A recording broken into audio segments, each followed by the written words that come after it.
Filled you in where we're up to? Yeah, I think so. Okay.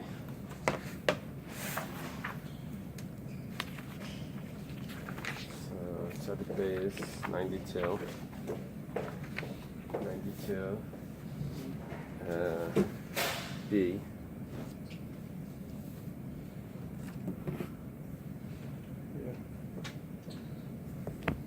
So we quoted a Bais. He said, how do we know, how does Reb Shimon, there's only two places, two community sacrifices where smicha is done. One of them is very clear.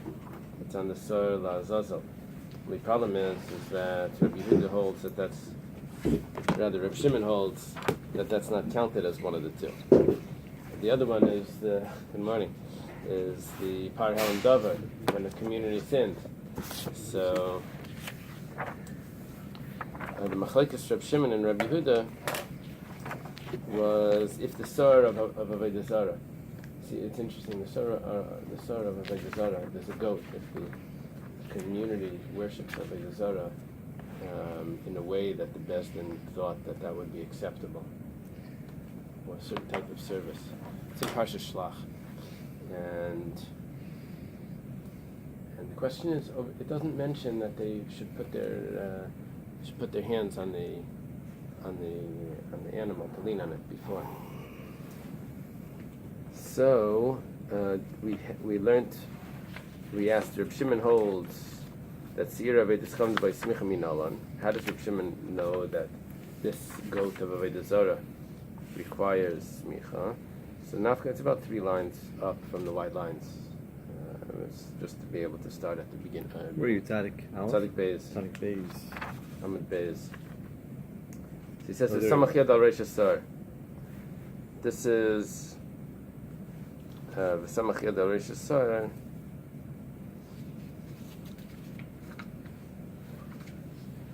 This is referring to the Chatas of a Nasi. This is still an individual. But we know that if a king does an Aveira, so he brings a goat as a Chatas, he says he rests his hand on it. When it says Al Reish Asar, which it doesn't have to say Soer, it could just say Al Reish, right? So why does it say that the Rabbi Soer Nachshon L'Smich? It's coming to include that Menachem brought the inauguration offering at on the 1st of Nisan, so he leaned on it. To Rabbi Yehuda. So Rabbi Yehuda doesn't hold of what Reb Shimon's going to say. Reb Shimon, I'm Rabbi Seir Avodah Chacham L'Smicha. Reb Shimon holds that it's referring to Seir Avodah Kachavim. So here Reb Shimon Aimer, because Reb Shimon says, Kol Chatas Shenichnas Dama Lefnim Tan Smicha. Because Reb Shimon says that any Chatas, that the blood enters inside the sanctuary, usually the blood is sprinkled on the altar outside the sanctuary. But if the blood comes into the sanctuary, that requires smicha. Smicha means they have to lean on it. The owner needs to lean on it. The Gemara asks, Lamali Lameimra, why do you have to say that? That any chatas, we already listed all the chatas. So, Shahaya, Lamali Lameimra Shahaya, why does we need to say that because Reb Shimon would say? It says Simana Balma, that's just a way of remembering. Ve'ima Sara Nasi B'finim Dumya de Sa'er Nasi the Mechaper al Averas. The Gemara asks, maybe, how do we know that when it says that he puts his hands on the Sar, we have an extra word Sar? How do we know that it's referring to the Chatas of Avodah Zarah, the Sar of Avodah Zarah? Maybe it's referring to Sara Nasi B'fnim, which means the goat that was brought on Yom Kippur, that was brought as a sacrifice. Maybe that requires smicha. So we say no. Dumi desar nasi de mechaper. It needs to be an atonement al averis mitzvah sheyidu alai, on sins that he knows about. You see, those sacrifices on Yom Kippur were brought in case someone forgot that he's impure, and he went into the temple, and so that contamination of the temple, it was unknown. So we're saying that unknown sort of sin is not comparable to the sin that we're discussing, which is when the nasi when the king does an aveira. He knows he did an aveira, brings a chatas. Now you're saying that, it's going to include also this obscure sort of sin, so that it won't include. Well, Ravina Damar Gemir Shtei Smichas Betziva. This is where Eily got up to. According to Ravina said that we have a tradition that there's only 2 sacrifices that require smicha, 2 communal sacrifices that require smicha. So why do we need these verses? We know already that there's only 2. So kroi lamali. Why do we need the verses? So it says it's shechilchasav, it's shechkroi. I need both. I need the halacha l'maishmi Sinai. Hilchasa is referring to the tradition, and I also need kroi. Kroi is referring to the psukim, like balkaira. The mikra. If we would just have the psukim, hava. I would have said ziv chichal mitzibar, that the sacrifices that are brought on Shavuos, the 2 sheep, would also require smicha. When the Gemara does this, it's so seldom that the Gemara does this. It makes it feel like there's a different writer that's doing this. The same way we asked in the parak of Kol Menachos Bais, that over there we asked, there's 3 types of sacrifices that each require 3 matzahs, and they each require different ones. So over there we said, Leisi b'kal v'chaymer, that we could learn from a kal v'chaymer, that the communal sacrifices on Shavuos, the two sheep, should require smicha from a kal v'chaymer. What's a kal v'chaymer? Ma'ashal miyachad shein tenufa chayim. Whereas for a peace offering that's brought by an individual, it does not need to be waved while it's alive. It's only waved the leg, the chest, the leg and the chest, chazav v'shayt, which obviously means after it's slaughtered. Right? So it doesn't require smicha tu'una chayim, but nevertheless tu'una smicha chayim. But you still have to lean on a regular shlamim while it's alive. And so the Gemara said, well, maybe so Shalmei Tzibur, which does require tenufa chayim, should also require smicha chayim. So I could have thought that maybe the Shalmei Tzibur should be included if I would only have the halacha l'maishmi Sinai. Why? Because if I would only have the psukim without the halacha l'maishmi Sinai, I would say that it's including that because I have a kal v'chaymer. It's shechilchasa to diminish. The halacha tells me no. There's only 2. You can't include that just because you have a kal v'chaymer. There's only 2 sacrifices that require smicha, 2 communal sacrifices that require smicha, and the sacrifices on Shavuos are not part of it. Even though there's a kal v'chaymer there that could have been used. V'imei hilchasa, so then that's good enough. Just use the halacha l'maishmi Sinai. So lo yadin and haininu. I wouldn't know which sacrifices are those 2. So I need the psukim. Kamashmalan dumya desar nasi de mechaper al averos mitzvah yidua. So I learned from the sacrifice of the king that doesn't have avera, that it's an atonement for a specific sacrifice, for specific sin. So too, according to Reb Shimon, the goat that's brought for a specific sin of idolatry by the community is the other one that requires smicha. Okay. Kol karbanas yachid and smicha chutz min bechor ma'aser Pesach. Says that all individual sacrifices, we're switching the topic now, all individual sacrifices require smicha. That means a private person brings a sacrifice, it requires smicha. But there's an exception. The exception is a firstborn animal that was born. That's a sacrifice. A 10th animal, you know how they would let the animals walk through a hole in the fence, and they would strike the 10th one as the 10th one, and that would be considered a sacrifice as well, a ma'aser. And then the Korban Pesach. Those are 3 sacrifices that the owner doesn't lean on it before it's slaughtered. Taner Rabbanan. It's taught in a Braisa, Karbanai. It says 3 times the word karban regarding smicha.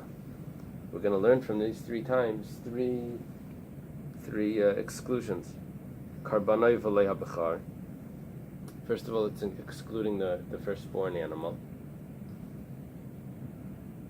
Sheyachal, because I could have thought v'lei dinu, that it should be logical. Mash lamim shein kedushas and meirachem tunin smicha. A peace offering requires smicha. That's one of the main smichas that we know. The peace offering requires smicha, and Eily requires smicha. But it says by he rests his hand on it, and it's not sanctified from birth. The owner has to sanctify it. Nevertheless, it's a Johnny come lately, and it requires smicha. So bechar shektushasim irechem. This is like holy from birth. For sure, should have all these extra stringencies. Maybe because it's holy, it doesn't need smicha. Yeah, I know. You can say it like that also. I hate this argument. Yeah, we'll see in the end. We'll see. So, ene din shetan smicha. If it's more holy, for sure, it should require more laws and have smicha. So, Talmud Laimar karbanai v'leya b'char. So it's karbanai. You'll see. The Gemara is going to take it up. Karbanai, his karban and not the b'char. Okay. Karbanai v'lei meiser. The next karbanai tells me that not the 10th animal. Sheyachal, because I could have thought differently. V'alei dinu. Could be logical. Ma'ashlam shemekad shelifnei malachareyim tunim tzmicha meiser shemekadash lefanav malachar v'nedin shetan tzmicha. Okay, so listen to this. If someone miscounts his animals, and when he gets to the 9th one, he says 10 instead of 9. Or at the 11th one, he says 10 instead of 9. It's the 11th. He says the 11th. No, on the 11th one, he says the 10 instead of the 11th. So, the halacha is that those are sacrifices. Right, remember the Sugis in Bava Metzia? I remember vaguely. I don't remember where it is. Karol Chi, Asira. Right. So it was mentioned in Tafukayan in that big Sugis. So look, it's a very strict halacha here. It becomes a karban, and it wasn't even the right counting. So for sure, it should require smicha. Shlamim doesn't have anything similar to that. So Talmud Laimar, the pasuk says, "Karban v'lei meiser." His sacrifice, not the 10th animal. That doesn't need, even though it's a private sacrifice, a private person. Nevertheless, it doesn't require smicha. And finally, karban v'lei pesach. The karban pesach is not leaned on before it's brought, even though it's a private sacrifice. Sheyachal, because it could have been possible differently. But they didn't. It's even logical. You had this expression before. Amud v'haveh is like, it's not an obligation on the animal. It's an obligation. It's an obligation on the person to get up and bring the animal. Not like there's an obligation on an animal, but it means like someone can designate an animal, that this animal is designated as a sacrifice. Doesn't mean he has to bring it right away, Or there's an obligation on the person. He's got to bring it, and this Pesach is coming, and he needs to bring it. Amoid v'havei, that he has to get up and go to bring it. So Shlamim is not amoid v'havei. It does not get up and go bring it. So, and nevertheless, it requires smicha. So Pesach sheba amoid v'havei and edin shetan smicha. This is more strict. So Talmud Lamer karbanai v'lei Pesach. The pasuk says no. Karbanai is an exclusion. His sacrifice, not the Pesach. Okay, now we'll ask a question. How can you say that all of these you would have had a kal v'chomer, and I need a pasuk to tell me that I don't have a kal v'chomer, that I don't do this? There's one kasha on all of these.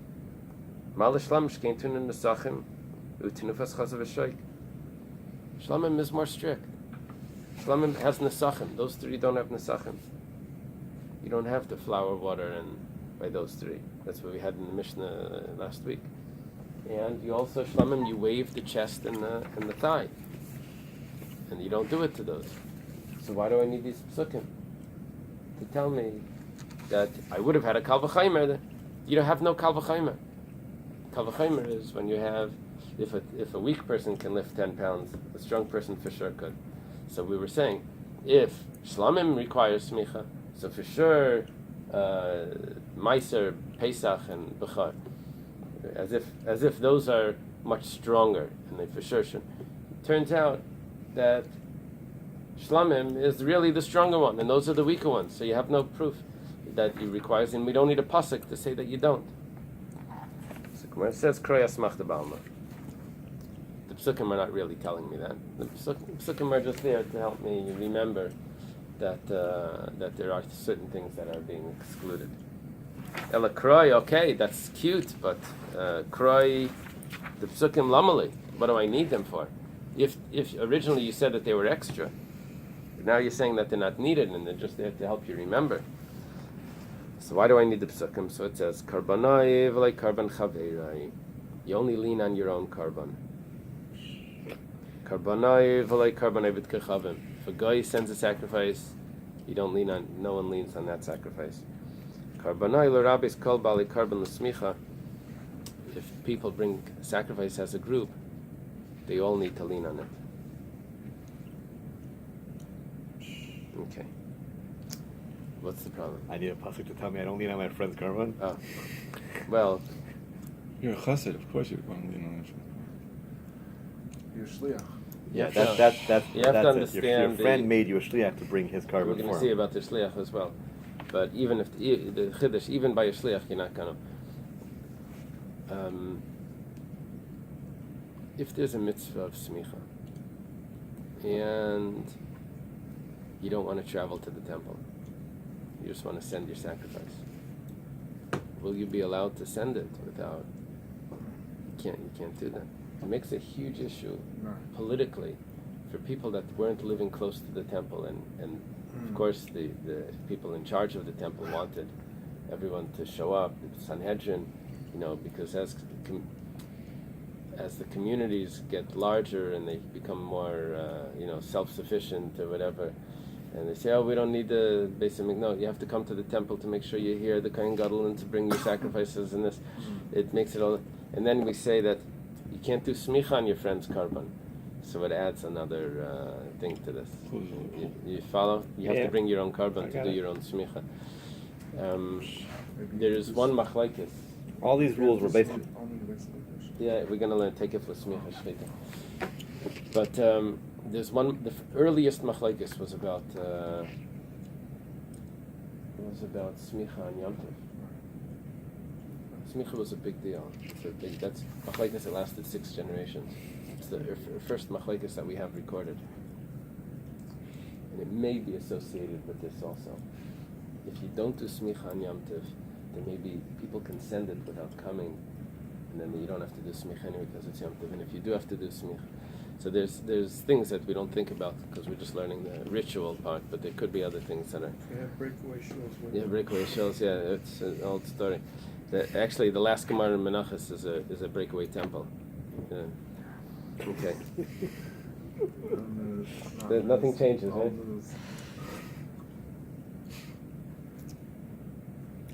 Better chillin'. It's in our DNA. Hayer Saimech. The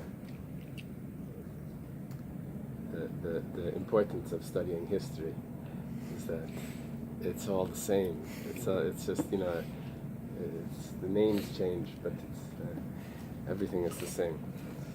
Okay, an inheritor, we said, does do smicha. That was a quote from the Mishnah. That means if the parent had a sacrifice, the father had a sacrifice to bring, and he passes away, the child does smicha.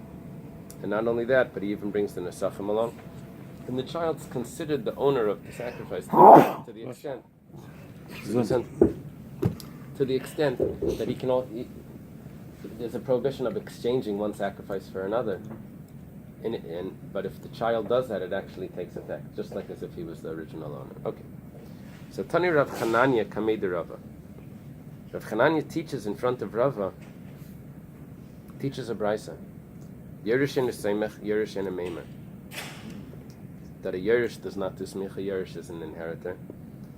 He doesn't do smicha, and a Yerush also can't exchange one sacrifice for another. He can't means not that he's not allowed to, because even the original owner isn't allowed to. Can't means that it doesn't take effect. The Gemara asks, "Banan tanana Yerush Seimech, umevias nesachav umeimer." We said exactly the opposite. Exactly the opposite.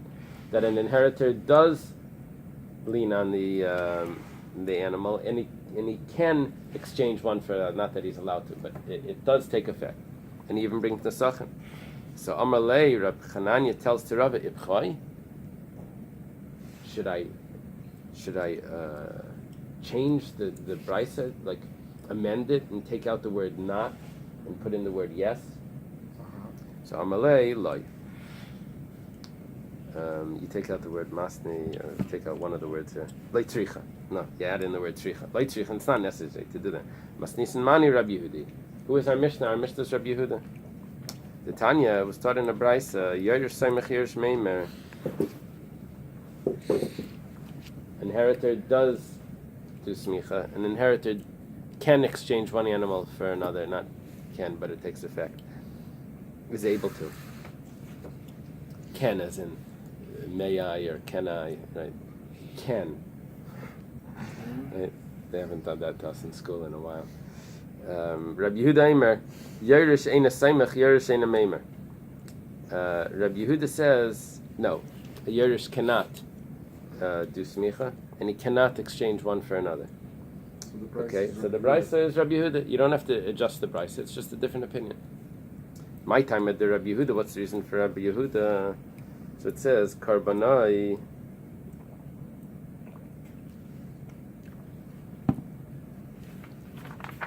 We're going back to our old Karbanai.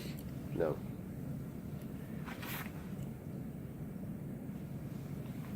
Where's the pasuk Karbanai? Yeah, back by Smicha.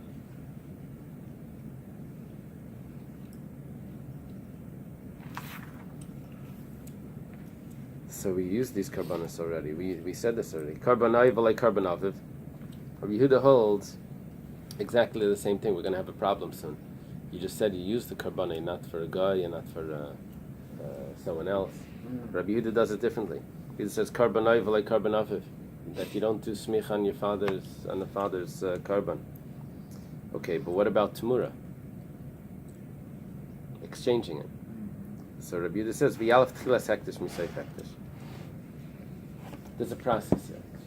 There's Seif Hektish. Seif Hektish means the actual bringing of the sacrifice. Tchilas Hektish is sanctifying the sacrifice. When you're back at home and you're in your barn and you want to sanctify the animal. So he says, just like Seif Hektish, which means the offering of the sacrifice. The inheritor does not do smicha because he's not considered the original owner. So too, we're going to learn back to the original part of Hektish that he's not going to be able to exchange one animal in the barn for the other and say that that's Masef Hektish Yerushim Semach Tchilas Hektish Yerushim Meimer. Also, original Hektish, I mean sanctifying it, he doesn't do Tumura either. Okay, that's the opinion of Rabbi Yehuda. Rabbanan, they hold that an inheritor does do smicha. Rabbanan, Hamer Yamer l'Rabbi Yerush. They learn from Tumura. There's a double expression by Tumura. It says, and if he will surely exchange, it doesn't mean surely as if he's supposed to, but it means that if he does exchange one animal for another, but that's in a double expression, that's including an inheritor is exchanging his father's animal for another animal that was meant to be brought as a sacrifice. And they both become sanctified, and it's a prohibition to do that. But we know that it works because we have an extra word. So what does that have to do with smicha? So the Gemara explains, V'yalef seif hektish mitchilas hektish. And then I learn, seif hektish, smicha, that's the actual offering process of the sacrifice, from tchilas hektish, from the sanctifying part of it. Ma tchilas hektish yerush meimer, just like at the original part of sanctifying it, an inheritor can exchange one for another. Av seif hektish yerush saimach. Also at the end, the Yerush does smicha. That's the Rabbanan. So the Rabbanan are learning from Tumura to smicha. For Rabbanan, hi karbanim ayavdilei. What do the Rabbanan do karbanai? Rabbi Yehuda said that karbanai says that only the father does it, but not the son does smicha. So the Rabbanan say karbanai v'lei karbanai v'tkechavim, karbanai v'lei karban chaveirei, karbanai l'rabis kol bali karban l'smicha. Exactly what the Gemara said before. We already have 3 karbanos, and each one is telling me that you don't do it on a friend's, you don't do it on a non-Jews, and all members of a party do smicha all together. Okay? So everything is all set up. The only problem is Rabbi Yehuda uses karbani to tell me that a child doesn't do smicha. Rabbi Yehuda l'rabis kol bali karban l'smicha leslei. The Gemara is arbitrarily just taking one of the options. We have three options here. Rabbi Yehuda can't have all three because he's using one. We're on Tzadik Gimel Amud Aleph. He's using one to tell me that a child doesn't do smicha on his father's animal. So now we have the other three that were already used. So he's got to get rid of one. So the Gemara says, okay, which one is he getting rid of? He's getting rid of that if you have a party, several people that are bringing a karban, everyone is supposed to do smicha, and Rabbi Yehuda doesn't hold of that. Easy. He just argues on that. V'inami, but you have other options there. Maybe he holds his pasuk. You don't need a pasuk for that. Everybody in the party is a balabais. Uh-huh.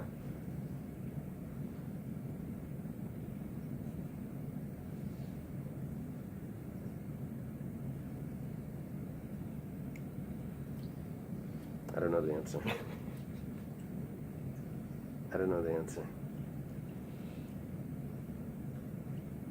Especially, no. If anything, it should say The problem is karbanoi, that not a because karbanoi is singular. So it should say not a big party of partnerships. Yeah. But what we're running into here, our difficulty is that for like carbon chaveira, the whole time it's yes, they have several partners here, but it's still carbon chaveira. So it could be not. You know what I'm saying? It's more complex. I mean, I don't know exactly why, but there's a complexity there. V'inami, but we do have another option. Isla yovid kechavim v'chaveira michad kra nafka. Rabbi Yehuda holds that a non-Jew's carbon and your friend's carbon, I can learn from one pasuk. It's both not your carbon; it's your friend's carbon. So isolate trei kroi chad karbanai, v'lei carbon aviv idach l'rabbis kol bali carbon l'smicha. So he joins together. What the rabbis did is they said that you don't do smicha on a friend's carbon, you don't do smicha on a guy's carbon. Now, Rabbi Yehuda joins those both together. Now, if you want to be able to remember Rabbi Yehuda's opinions, on my mind, I said because Rabbi Yehuda praised the Romans. So for him, it's okay to say that a guy and a friend, but it's not exactly. But I'm just doing that as a way of remembering Rabbi Yehuda's opinion. That he puts a friend and a guy in the same in the same pasuk, in the same word. That you don't do smicha on a friend's carbon, you don't do smicha on a guy's carbon, as if that's your friend. That's from Karbanik. Okay, Rabbi Yehuda Hai Hamer Yamir Mayavidlai. We learned, the rabbi said that Hamer Yamir tells me that a child can do Tmura. Rabbi Yehuda holds that a child doesn't do Tmura. It says, Mibayle the Rabbi says Isha. He needs it to include a woman. The Tanya started in the Bais, I don't know if you remember in the Gemara and Tmura. The Gemara discusses you have to include women in everything. Everything the Torah says, women are included, unless it says that they're not. Why does it? That's the Gemara over there. Because all of Tmura is talking about in masculine terms. Masifeno Rabbi says the Isha. What helps us? How do we come to include the woman? Talmud Leimer Hamer Yamer. We have an extra word. It's coming to include the women that also they can exchange. Not they're allowed to, but they can. It takes effect if a woman exchanges one animal for another. Rabbanan Darshim Yivim. How do the Rabbanan know a woman? They just used Hamer Yamer to tell me that a child exchanges his father's. So they learn from V'im. And the way Gemaras usually conclude when we have these drushes, for Rabbi Yehuda, V'im Lai Darish. He doesn't darshan the Vav, V'im and if. That's how it usually concludes, that it boils it down to one letter, and when it says no, that he doesn't learn with that. It minimizes the... Okay, a new Mishnah. Hakol Seimchen. Everyone is allowed to do smicha. Everyone has to do That's true. But what we're going to exclude is people that don't. Not just that they... Chutz, except for a Cheir of a katan. A deaf mute, and a shaita is imbecile, and a katan is a child. Besumen, someone that's blind. Ravid kechavim and a non-Jew. Va'eved, a slave. Vashliach, a messenger. It's not bringing his own sacrifice. Va'isha, and a woman. We just mentioned women before, but that's for Tmura. This is smicha, for leaning on the animal. Now the Mishnah says, a smicha shiari mitzvah. Smicha is a remnant of the mitzvah. When it says that expression, it means that it's not ma'akiv. It means you're supposed to do it. But if you don't, the sacrifice is still good. Where is it done? Al Rosh, it's done on the head, bebeis yadayim, with both hands. B'makom shesaimchen sheichten. In the same place in the temple that they do smicha, that's where they do the shechita. Isn't the neck? You wanted to say that b'makom means the neck. Yeah, what do you say? What does it mean? Well, it means the place in the temple. And it concludes, v'take of the smicha shechita, and that you do the shechita immediately after the After the location. Smicha. It's a location, right? The geographical location. Location. Geographic. Not the Physical. Animal location. Physiological. And okay. The Gemara says, Bishleim, Cheresh Sheitah V'Katan, D'Lav B'nei Deya Nino. We understand this. Why don't they do smicha? They're not B'nei Deya. They don't have the chiyuvim. Ovid Kechavim Nami. Guy also. B'nei Yisrael Seimchen V'yem Ovid Kechavim Seimchen.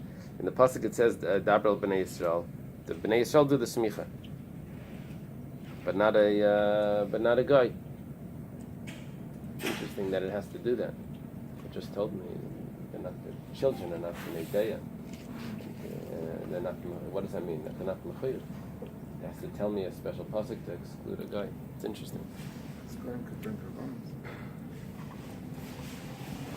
I understand, but let's say a cheresh also maybe. Okay, but that's not the Gemara's question. Elasuma, my time aloi. What's the reason a blind person cannot do smicha? Rav Chisda, Rav Yitzchak bar Rav Dimi. There's two opinions here. Chadam rasya smicha smicha miziknei eda. One says that we learned smicha from the ziknei eda. Ziknei eda was the Sanhedrin. Now there were times that if the Bezdin made a mistake and they would bring the Parhel and Davar Shel Tzibur, they would bring this community atonement offering, the sin offering. So the Ziknei Eda, the Sanhedrin, would need to do smicha on it. And the Ziknei Eda would do smicha. Who's allowed to be in the Sanhedrin? They can't be blind. So that tells me that we're learning from the Ziknei Eda to the other sacrifices that it can't be blind. Other one says that an Eily requires smicha. One of the types of Eilas is called Eilas Riyah. It's when